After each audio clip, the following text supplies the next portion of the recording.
Hi friends, இன்னைக்கு நம்ம பார்க்க போறது கொத்தமல்லி துவையல் தாங்க பார்க்க போறோம். இட்லி, தோசை, ரைஸ் கூட வச்சு சாப்பிட்டீங்கன்னா சான்ஸே இல்லைங்க. வாங்க எப்படி செய்யறதுன்னு பார்த்துடலாம். பேனை வச்சுக்கோங்க, ஒரு கரண்டி எண்ணெய் சேர்த்துட்டு 2 ஸ்பூன் உளுந்து கடலைப்பருப்பு சேர்த்து நல்ல பொன்னிறமா வர்ற வரைக்கும் வறுத்துக்கோங்க. 8 பச்சை மிளகாயை சேர்த்து நல்லா வறுத்துக்கோங்க.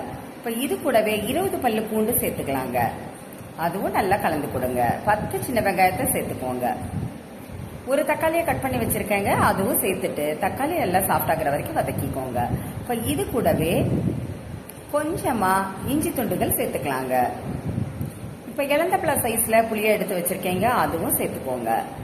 இப்ப 1 கப்பு தேங்காய் துருவலை துருவி வச்சிருக்கேங்க, அதுவும் சேர்த்துட்டு நல்லா கலந்து கொடுங்க. இப்போ 1 கட்டு கொத்தமல்லி இலைகளை நல்லா வாஷ் பண்ணிட்டு எடுத்து வச்சிருக்கேங்க. ஸ்டவ் ஆஃப் பண்ணிட்டு அந்த ஹீட்லயே 2 நிமிஷம் இருந்தா போதுங்க. இப்ப நல்லா ஆற வச்ச பிறகு மிக்ஸி ஜார்ல சேர்த்து 1/2 ஸ்பூன் உப்பு, 1/2 ஸ்பூன் பெருங்காயத்தூள் சேர்த்து நல்லா நைஸா அரைச்சிட்டு வந்துருங்க. ஒரு பவுலுக்கு மாத்திக்கலாங்க. இதுக்கு ஒரு தாளிப்பு ரெடி பண்ணி சேர்த்துட்டா அவ்வளோதாங்க. இட்லி, தோசை, ரைஸ் கூட வச்சு சாப்பிட்டு பாருங்களேன், அவ்வளோ டேஸ்டா இருக்குங்க. உங்களுக்கு இந்த வீடியோ பிடிச்சிருந்தா சப்ஸ்கிரைப் பண்ணுங்க, ஷேர் பண்ணுங்க, லைக்